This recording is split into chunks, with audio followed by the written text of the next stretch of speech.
Who are we talking about when we mention the Jews of Europe? We're not just talking numbers, though there were millions of them. We're talking about an entire civilization, centuries old. We're talking about a unique religious heritage and cultural heritage. We're talking about an equally important folklore of countless stories of wit and wisdom. And we're talking about two uniquely Jewish languages, Hebrew and Yiddish. We're talking about the old wooden communities called shtetls that dotted the countryside of Eastern Europe, immortalized in the literature of Isaac Bashevis Singer, and later brought to life in the classic Broadway play Fiddler on the Roof. Demographically, there were by 1800 some 2.25 million Jews in the world. By 1880, that number had ballooned to 7 million. By 1914, there were 13 million Jews in the world. In 1850, 2,350,000 Jews called Russia their home. By 1900, 5 million lived in Russia, in spite of mass emigration to friendlier destinations. In general, the 19th century was a time when things were looking up for European Jews. All through Western Europe, Jews at last received full civil rights.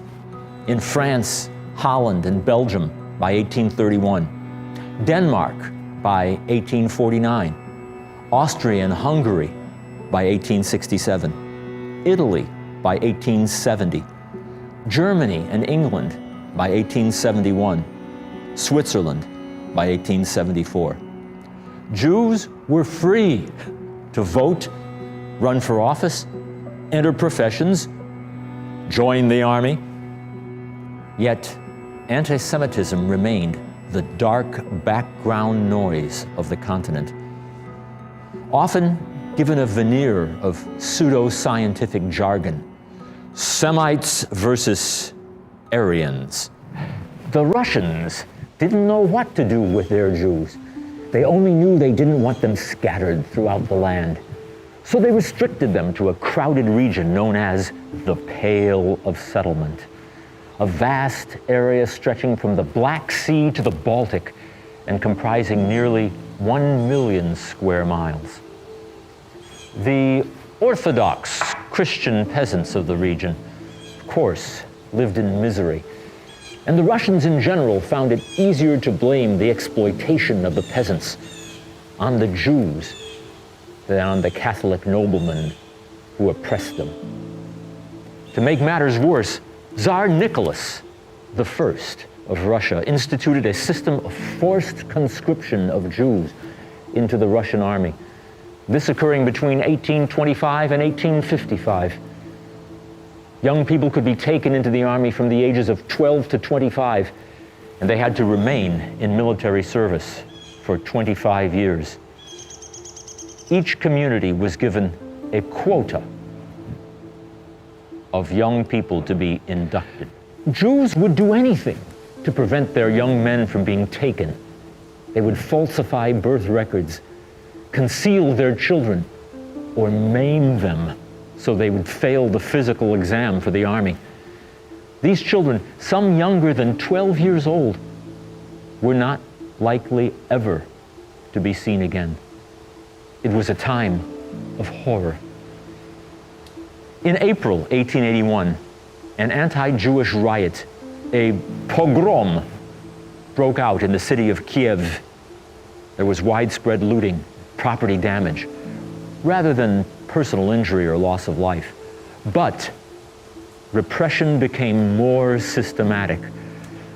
Under the temporary regulations of May 1882, the so-called May Laws, Jews could no longer settle in rural villages, even within the Pale. Those Jews who left the villages for towns, even briefly, were forbidden to return. Many small towns were reclassified as villages and closed to Jews. Jews were forbidden to trade on Sundays and Christian holidays. Quotas were put in place, limiting access to universities and the professions. Jews were confined to the overcrowded cities of the Pale. They were harassed by police who were charged with enforcing these regulations. From Kiev, the riots spread, hitting over 100 Jewish communities. There were deliberate acts of arson, the old wooden shtetl communities being particularly vulnerable. In 1891, the Jews were expelled from Moscow, reaffirming the Pale of Settlement policy. In 1903, a particularly violent pogrom took place in Kishinev. The location of these pogroms has been meticulously mapped, and the sheer area they impacted is nothing short of staggering. Pressures increased each year. Press censorship intensified, along with the drumbeat of anti-Semitic propaganda. Yet the effect of the pogroms was quite the opposite of what was intended. Historically, Jews had lent their support to the secular authorities. Now, for many Jews, especially the youth, persecution only intensified resentment against the government. Each year, between 1881 and 1889, an average of 23,000 Jews left Russia. Most of them eventually made it through the gates of Ellis Island and became US citizens. Fewer stayed in Europe, and fewer still made the long journey to Palestine. Meanwhile, back in France, in 1886, a newspaper called La Libre Parole began printing exposés of a Jewish officer, Captain Alfred Dreyfus, who had reportedly passed military secrets to Germany. The charge, of course, treason. Such was the background of the notorious Dreyfus Affair, an international scandal that, on a political level, split France in two. It was France's 19th century version of Watergate. Interestingly enough, Hollywood's own Richard Dreyfuss discovered that he is a descendant of Captain Dreyfus himself. In 1894, Dreyfus was convicted and sent to a penal colony at Devil's Island, off the coast of French Guiana. In his absence, the so-called Dreyfusards sought to expose serious irregularities of his trial, and the anti-Dreyfusards just as fervently tried to cover them up with nationalistic and anti-Semitic propaganda.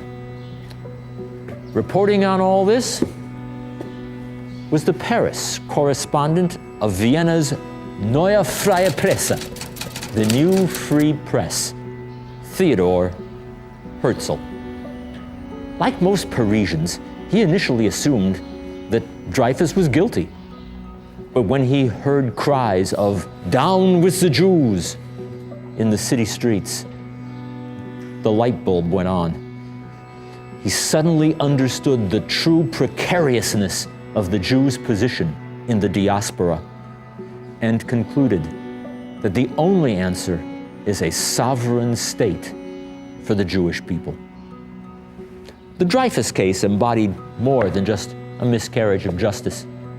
It gave voice to the wish of the great majority of the French people to damn one Jew, and through him, all Jews. The crowd yelled, "Death to the Jews," as the stripes were ripped from Dreyfus's uniform. And from then on, "Down with the Jews" became a battle cry.